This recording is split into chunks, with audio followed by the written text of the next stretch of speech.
In today's episode, we're going to be exploring the world of whānau support work. Now, this is a topic that's pretty new to me and one that doesn't get a lot of attention, but it's like a lifeline for whānau across Aotearoa. So I'm just grateful that we get to hear from our guest speakers who work in this field and understand a little bit more about what they do and how important it is.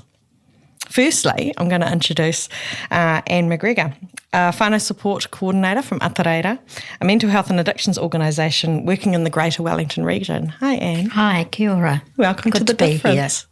Here. Yeah.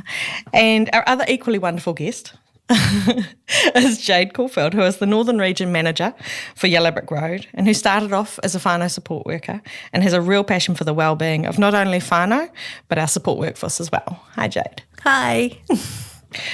Anne, can you tell us a little bit about your organisation, Atareira?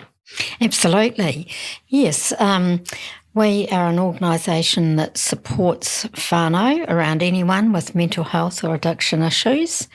We started life a long time ago. Back in 1979, the Schizophrenia Fellowship began in Christchurch.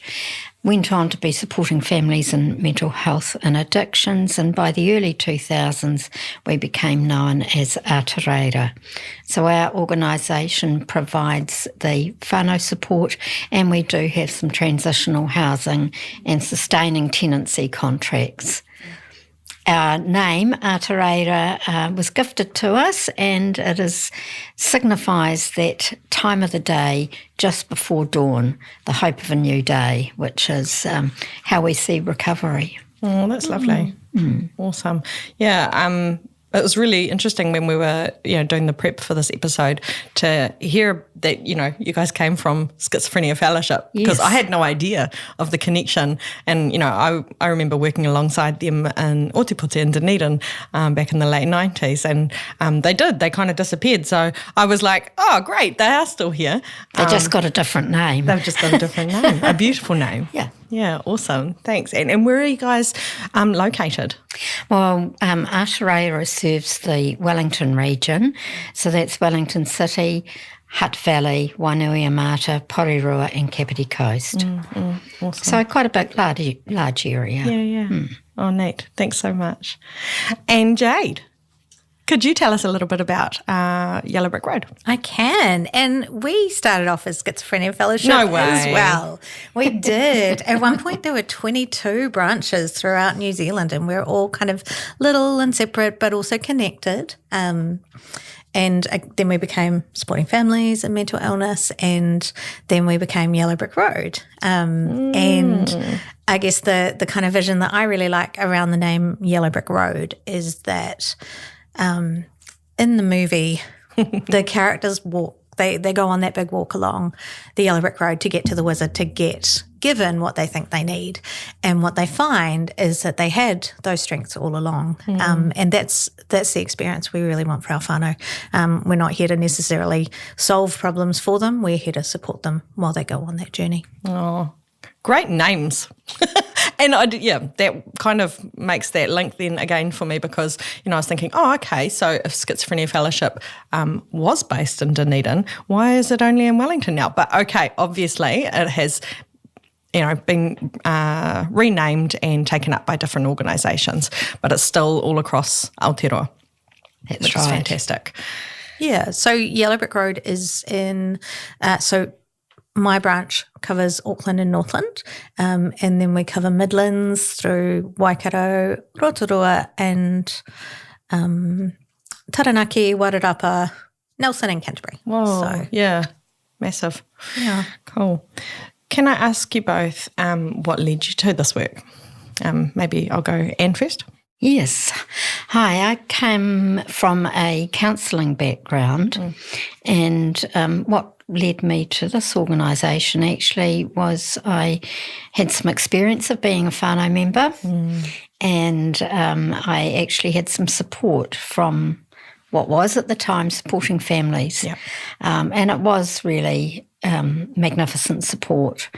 And so that's what really led me there. And I'm now 17 years this month with the organisation. Yeah. Oh, that's great. I imagine a lot of people who do whānau support work come into into the field for the similar reasons, because they've had experience of supporting a family member.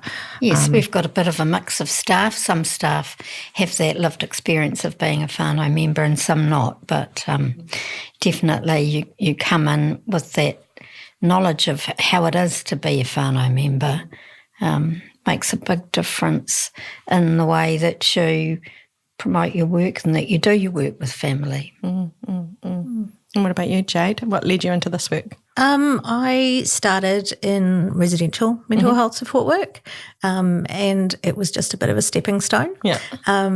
And I really enjoyed it. And then I went off and did other things and had babies. And when I was looking to come back as a mum entering the workforce, they had a part-time position going, and I figured I already knew how to do the job. Yep. So I'll join back in. And that was nearly 7 years ago. Awesome. And so you were working as a community support worker in whānau support first? Yeah, so I was a whānau support worker Yep. at a caseload of families, and then I moved up into the management role. Awesome. And you've done similar, haven't you, Anne? Although you do have that counselling background, you are you do have your own caseload of whānau. I have a small caseload Yep. and coordinate one of the whānau teams. Yeah. Yes. Yeah. And Jade, you're a team leader of support workers. Yeah, I'm a regional manager of 9 full-time equivalent of staff. So not a big team, but a big area. Yeah, huge area. I want to ask you both about, what it takes to be a really great whānau support worker. Are there certain skills that people need to be really fantastic at this job? I think you've got to be a really good listener. You've got to be able to hear the family. And you've got to be able to read between the lines sometimes. And when assisting a family, I think it's really important to have that ability to think outside of the square, because what is going to be useful for one whānau may not be for another family. So a lot of the time you do need to think on your feet, to be quite honest. But definitely a good listener and be able to advocate for family, be able to sit with some really difficult conversations. I think you have to have a really thorough knowledge of mental health. Families will come to you and they'll name drop multiple medications and ask you to explain the pros and cons of either of them, or, and families come expecting that their whānau support worker will know absolutely everything about every single diagnosis. And while that's not necessarily what we do, we have to have a really good knowledge of how the system works and who you talk to about this and what happens with that and what can be helpful with this diagnosis. Yeah. Because you're really the point of contact for a lot of family, aren't you? A lot of the time, tāngata whaiora are the main point of contact for services and clinicians, and whānau sometimes get forgotten about in that equation. So they'll be coming to services like Atareira and Yellow Brick Road with a lot of questions, I imagine. Yeah, and things have changed over time. We do find that whānau are having more contact with clinical teams. We do find that whānau have more information now than kind of when I first started. Great.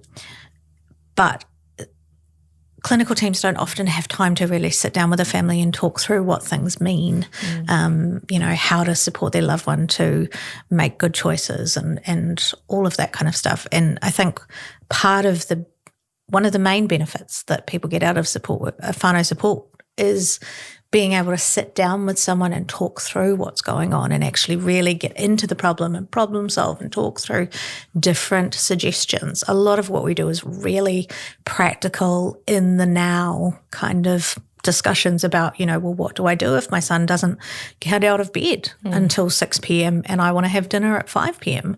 And supporting families to be able to have those discussions around how they can create an environment where their loved one has room to grow and to recover and to get well, but the family's also getting their needs met too.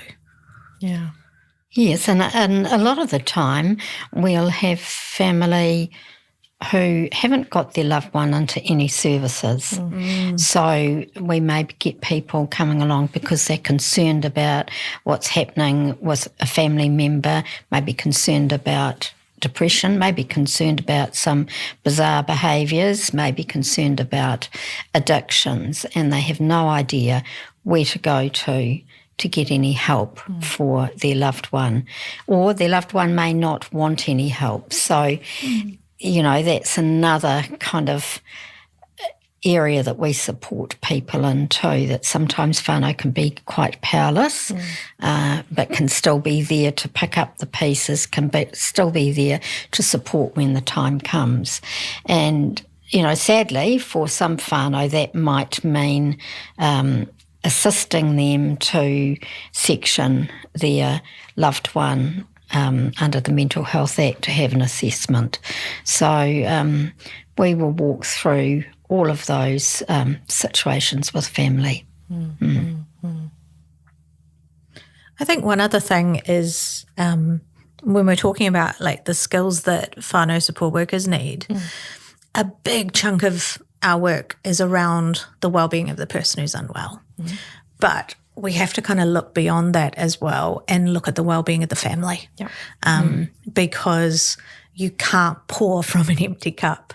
You can't be a support for your loved one who needs it if you're stressed out and anxious and not sleeping, and, worrying yourself, biting your nails and all of that kind of stuff.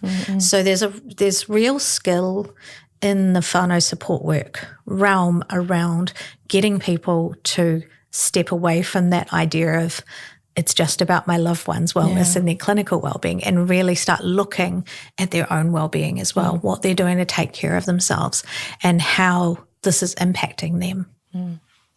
Gosh, that's so important, hey? I know when I first became a mum, that was one of the first things that we were kind of talked to about in our little baby group, was about, if we don't look after ourselves, then the whole family's going to, fall to bits. But we always put ourselves last.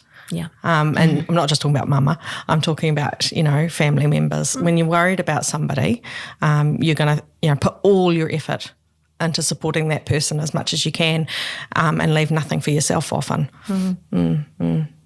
Yes, self-care is really, really important, and it, for us, and I'm sure for Yellow Brick Road too, it's one of the first conversations we have with our whānau, how they're doing. Yeah, it comes up in most sessions. Pretty much everyone who comes into contact with us will get some kind of discussion around self-care. It's something that's kind of thrown around in the world as just some kind of throwaway phrase of, manicures and bath bombs. But, self-care is often about saying no to things and going to bed early and eating food that nourishes you so you've got energy to get through the day. And all of those things are so important for whānau. And setting boundaries. Absolutely. Boundary setting is, again, another 100% with most families that we talk with, really. And sometimes that can feel really mean when you're dealing with an unwell person, but actually it's so important to have those boundaries in place for yourself. And I think one of the nice things for me about working in the whānau support space is everything comes from a place of love. Whānau have come to us because they love their person who's unwell, and they really want the best for them. And even if they're doing things that aren't necessarily great or they haven't got good boundaries in place, they're really willing to make that change because they care about the person. And that's so powerful. Yeah, awesome. I was just wondering, how do you build trust and meaningful relationships with whānau from diverse backgrounds? Listening. Yep. And being willing to ask the questions. What you don't know, you ask. So that that person feels respected, that they feel that how they live, what their beliefs are, what their culture is important to us as workers. So I think it's always about going in with an open mind, respectful, being able to listen well and ask a question if you don't know. I think people value that. It's often not on the minds of whānau because often by the time they get to us, they're on their last legs. They haven't been listened to. They haven't been able to find someone to explain things. And they are so appreciative and so open to any kind of help and support that actually whānau will be really interested in building those relationships. It's not hard to build them when you have whānau coming to you who are so engaged, so ready to meet with you, so ready to hear what you have to say, and so ready to put things in place. And that's such a gift for us. Mm-hmm. There's one other thing, and Yellow Brick Road, I know you work in the same manner as well, is that there's not long waits for a family to meet with a whānau worker. Great. Because when the family is in crisis, they're in crisis now. Yeah. They don't want to be told it's going to be 6 weeks before you see a whānau worker. And our ability to provide support pretty much from that very first phone call is really valued by whānau. I wish the rest of the sector was able to say the same thing. Wouldn't it be great? Wouldn't it be great? Yeah. You can't hold, you can't put pause onto your crisis. No. But I think, the flip side of being able to bring people in when they're in crisis is that we tend to work with whānau from an empowerment space, and we don't necessarily hold on to whānau for more than a few months. They can always come back. We've got a really easy system, and I know Atareira does too, where people can self-refer and they can ring up and go, oh my gosh, crisis again. But we don't want to be holding on to whānau. We don't want to be involved for too long. We want whānau to take what they need from our service and then be out there living their best lives. Preferably without us, but, come on back if you need to. Yeah. Yeah, and often families that are doing really well, some of those members still come to our support groups. And, long after their crisis is over, just because they have had that experience and they're around other people with shared experience. And it's really lovely in a group situation where, you've got some newcomers coming in where things are really, really tough, and they can hear the stories of somebody else a little bit further along the journey. That's so hopeful. Yeah, there's a real kind of linkages between peer support and lived experience in that space for whānau. Whānau want to hear from other whānau who've been through there. And also, for a lot of whānau, isolation is a massive issue. They don't want to say negative things about their loved one. They don't want to share too much and have people think badly of their loved ones. So maybe they keep it really quiet, or they keep it within the family, and then they feel more and more isolated. So when they can meet with other whānau who've been in the same space, there's this real sense of connection and like almost a sigh of relief. Oh, you know what it's like. That's really cool to see. That's amazing. What kind of training do whānau support workers get?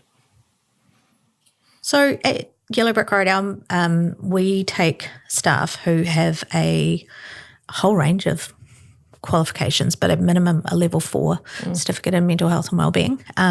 We get people who come in through a counselling background, like Anne mentioned. We've had people come in through education, social work, psychology. There's not a specific pathway or a specific qualification. I tend to hire people who have worked in mental health for a while, because the amount of knowledge that whānau expect you to have is a lot, and it's quite rough for a new grad who doesn't necessarily know all of those things. So it's quite a good role if you've worked in the industry for a while. And then we do a lot of the normal kind of training that all mental health support workers do, all of the TPO, keeping it real stuff, different things about how to facilitate groups, how to run programs, motivational interviewing, all of those type of things. It's a little bit kind of figuring out what each staff member needs. Yes, we're very much the same. So currently our pool of whānau workers mostly come from education, counselling. We've got a psychotherapist, backgrounds. Okay, and as with Yellow Brick Road, all the other important trainings that come up, people are expected to have a good understanding of the treaty and being able to work within that. A willingness, I guess, to be upskilling all the time as well. And part of performance reviews is looking at what interests a staff member and what they may need to enhance their work. And the other thing is that, actually maturity is quite an asset in this role. Yeah. Yeah, because I was just thinking, like, you're both talking about, people coming from, even clinical backgrounds or experience. And clearly, whānau support workers' pay is not going to be equivalent to a clinician. So you have people actually coming from those backgrounds and joining the whānau support workforce. How does that work? I guess people have the passion. Do it for the love, not the money, hey? Do it for the love, not the money. Yeah. Like so many of us. Yeah. Yeah. Because you do need those skills, you do use them. I think it's a really cool career option for people who are, if there's any support workers out there listening who might be thinking about it, because you never really know what each day is going to bring. Each whānau has new kind of needs and new things that they bring into it. So there's always room for every day to be different. And there's also a lot of autonomy in the role. Our staff carry a caseload, which is all of the people they work with, which is, sitting at about 30 individuals. So it's a, it's Is that 30 whānau? That's 30 human beings who are in whānau. Okay, I was going to say that's a really big It's not caseload. 30 different whānau. Yeah. So like if you had like a couple, that would be 2 people, but it's one whānau. And you have your autonomy around how you manage that, and you do your own bookings. And we also do a lot of online stuff with whānau. I'm based in central Auckland, and no one likes to drive across town in Auckland to come and see us in business hours. And, families have got jobs and they've got, they're caring for someone. So we've got to be able to meet with them in a time that actually works for them. And for lots of whānau, online stuff is a really good option. And what are some of the biggest issues that are facing the whānau support workforce? Oh, my goodness. I know, big question, sorry. But we want to get to the meat. The pay is an issue affecting whānau support workers. Yeah. We've got to put that out there. And we were part of a pay equity claim that was cancelled, which was really disappointing. Yeah. So that's a hard one. Yeah. And I think we're working within a really stretched mental health system as well. So we may be promoting a particular service for our families. That's really hard to get into. Yeah. It can be frustrating where there may be a service that would be very helpful to their family member, and there's just logistical reasons why it's not going to happen. And that can be very frustrating as a worker. And we've got to work with colleagues in the mental health system. So we've got to have a good rapport and good relationships as well. Yeah. It's just the state of the system at the minute. It is. Yeah. And our resource is, it's limited. So I can speak for my own team. I have 7 staff across all of Auckland, and that's 1.5 million people. And if you imagine that, I don't know, maybe 20% of those people have someone in their family experiencing mental illness at any one time, that's a huge number. Yeah. The more that we talk about whānau support, the more that we talk about places like Yellow Brick Road and Atareira, the more need comes to our door, which is like alternatively wonderful, because we really want families to get all the support they can get. But the amount of funding we get and the amount of staff we can employ isn't going up. You've still got to be able to manage that influx of people, don't you? And I think that's why we rely on things like groups and stuff to try and find ways that we can get like the most bang for our buck, the most whānau support out to people within the small amount of FTE we have. Yeah. And I think that is that is a massive challenge for us as an industry. How do you define whānau? Do you also support chosen whānau, like those that are close to tāngata whaiora who might not be biologically related? Like, what is your definition of whānau? Who's eligible? Absolutely. Whoever is close to that person experiencing some challenges there. And look, it might be flatmates. Yeah. It might be colleagues at work. And it might be mum and dad. That's the beauty of the term whānau, because it's not as prescriptive as the term family. Yeah.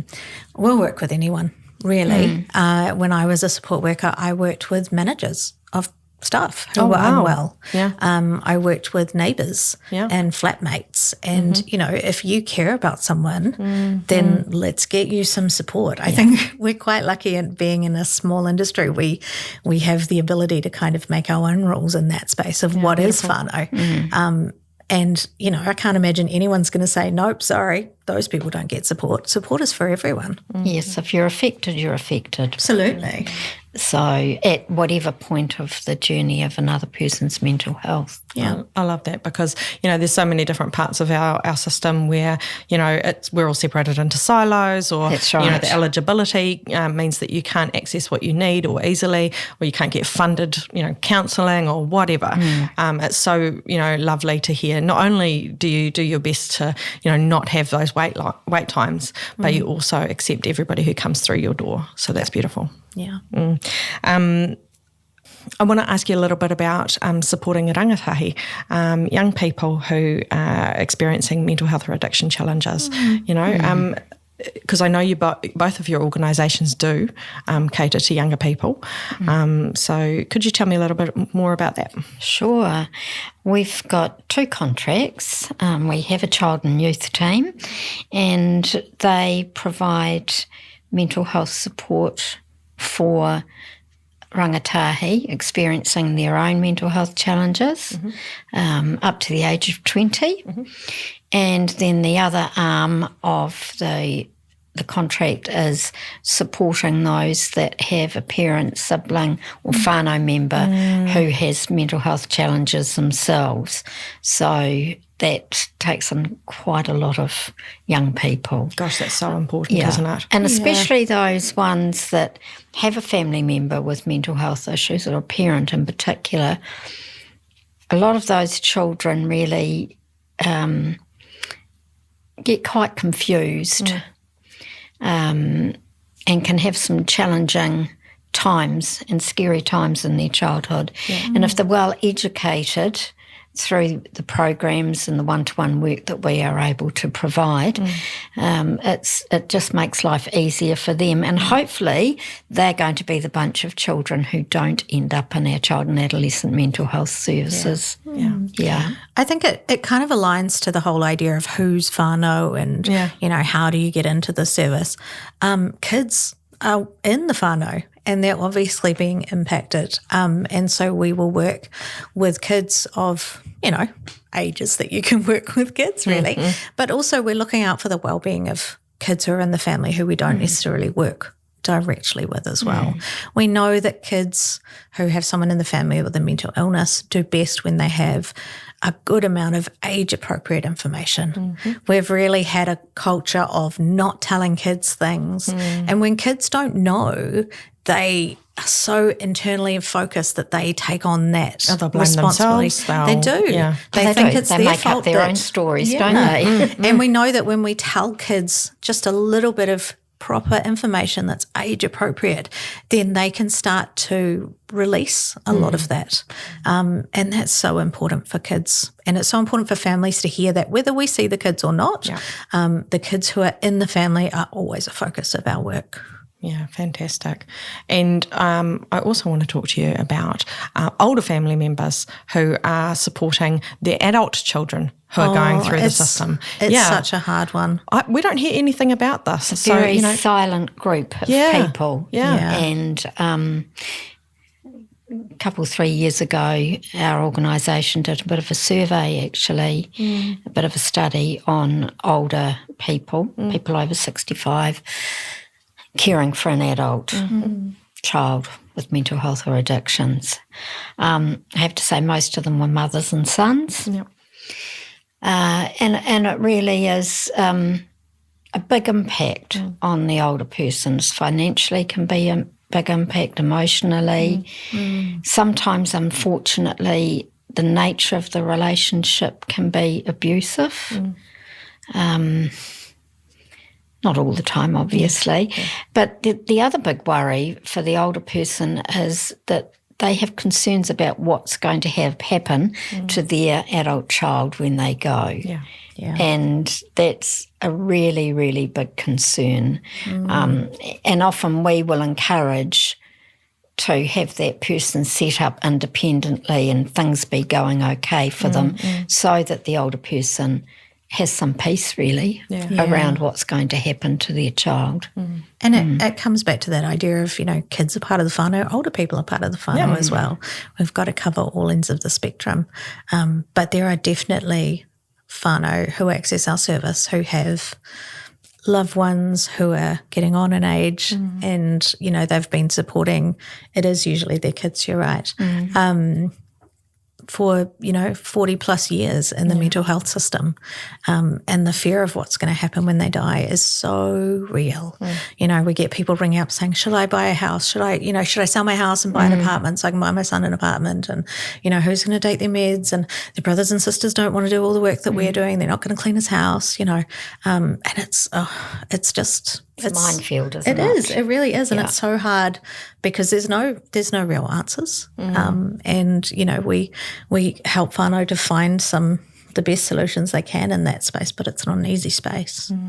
We actually have a support group, particularly for those older people, called the wise ones, I have to say, and our oldest member is 90 years old. Wow.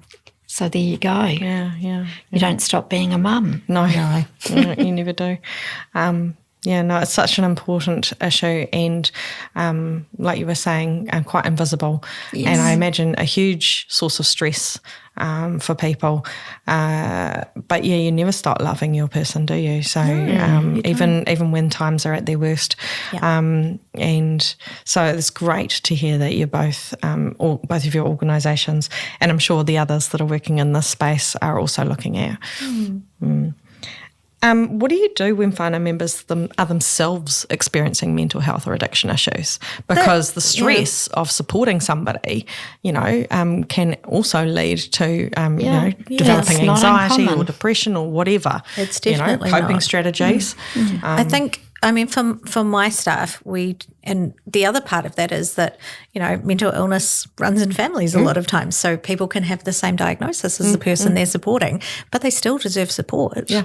And so what we try and kind of tease apart is, are we working with you on your wellness relating to your mental illness, or are we working with you on your well-being around your relationship with your loved one and problem solving? And it's kind of teasing apart those two ideas and making sure we stay in our lane.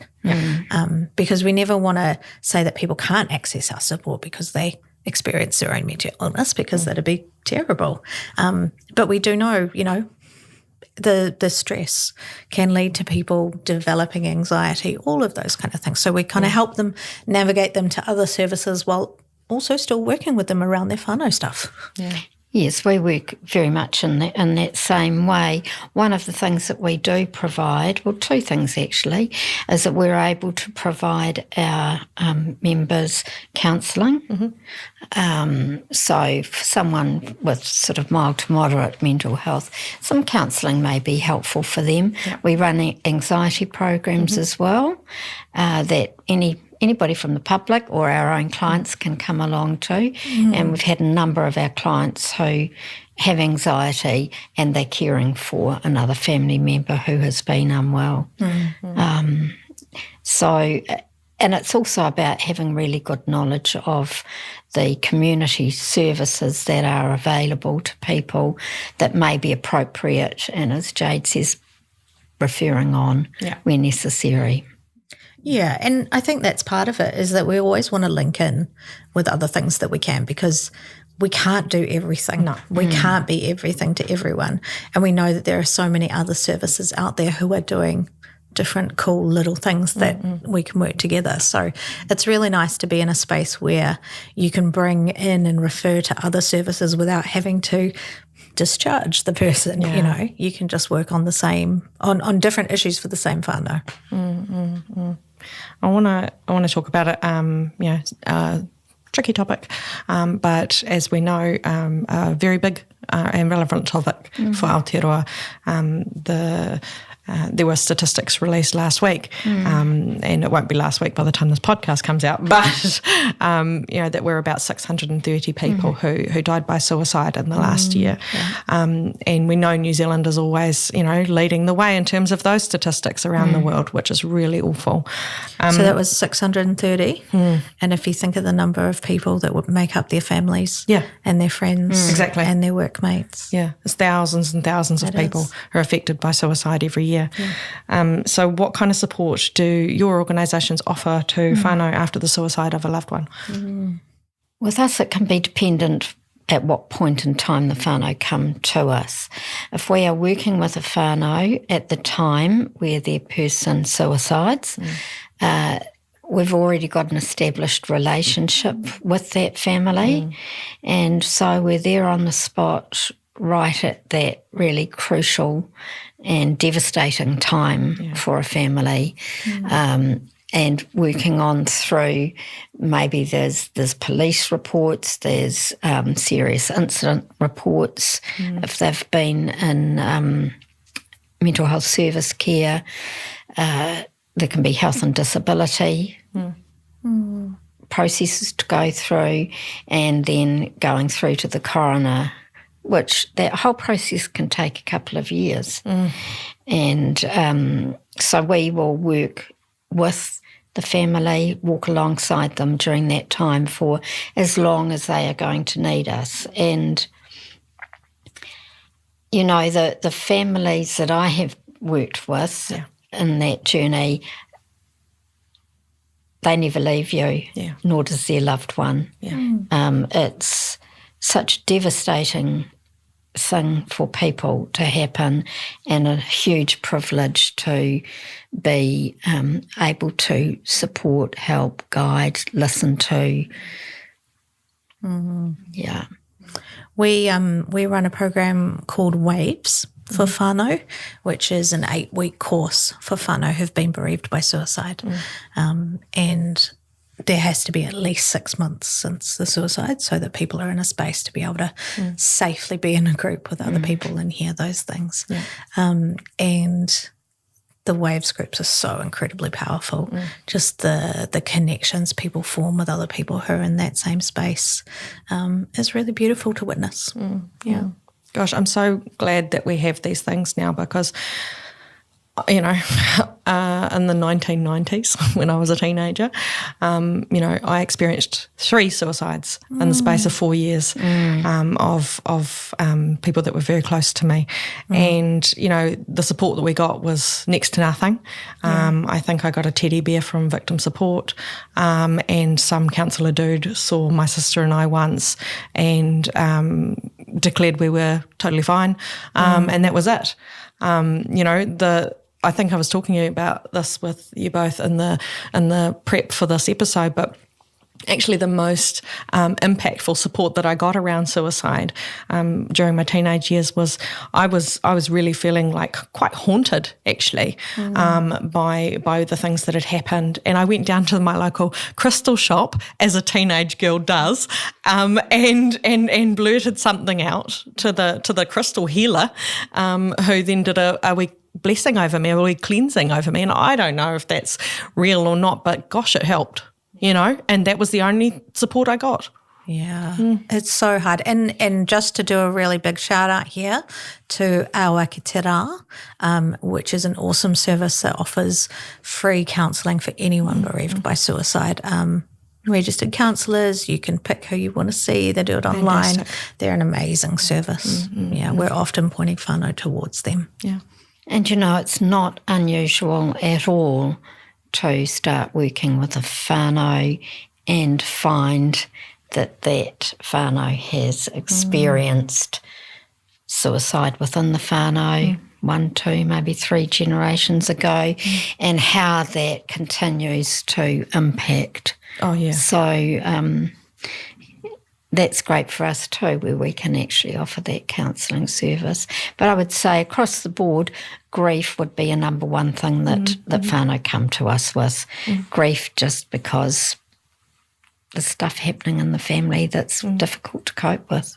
100%. I don't even feel like I need to ask this last question because it's so evident to me just from having this little bit of time with you both. But why is whānau support so important?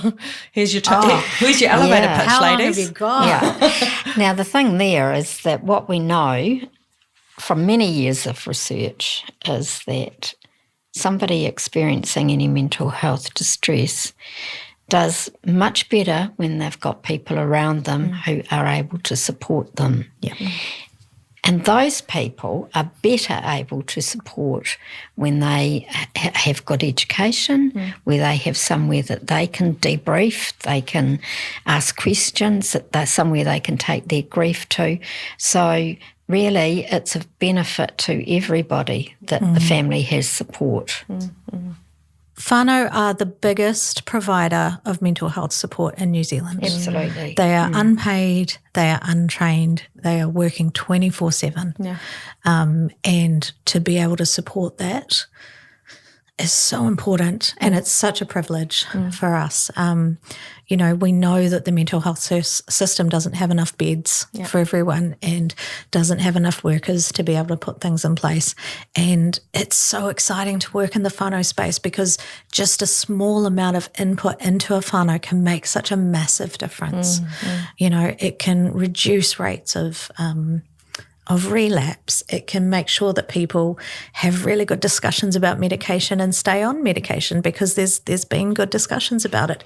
We know that families are not going to get extra unwell because they're worried about things. It's such an easy win for the mental health sector to support whānau because they are already doing the work in and out, and we want to keep those relationships strong. When I started in mental health work 25 years ago, the institutions had just closed down and there were so many people who came out who no longer had any whānau. Yeah. They had lost contact. And a lot of the institutions really promoted that, drop your loved ones off and that's it, you're done. Forget about them, start again. Absolutely. And it's not like that today, and we never want to get back to that again. No. We want to resource whānau to be able to be like amazing support for their loved ones and also support for themselves and live amazing lives. Yes, and to be fair, over that time we've seen much better whānau involvement by the mental health services. Great. There's still room for more. There's still room for more Definitely improvement. Room for improvement. Yeah, we can get there. When I first started, a lot of our whānau were coming to make complaints. Now we get a lot coming through the services for support. And if anyone, if anyone's out there and is thinking about making referrals for whānau support for someone, we really like it when services make referrals because whānau will not tend to access support for themselves until things get really bad. They put themselves last on the list. They want to try out all the options they can for their loved one first. So if there are people listening to this who run services, feel free to send whānau our way early in the journey because we can get them doing okay and they don't have to hit rock bottom. Yes, that's right. Yeah. That's amazing. I just really want to thank you both for coming onto the difference and sharing about your mahi and the mahi of your organisations. I'm a convert. I love whānau support. I was never against it, but I just didn't know enough about it. And now I'm going to be one of your biggest champions. So thank you both so much for coming, and just can't wait to share the word about what you guys do. Thank you for having us. It's so exciting to be able to talk about whānau and to really promote it is something that's necessary for so many people. Yeah, thank you very much.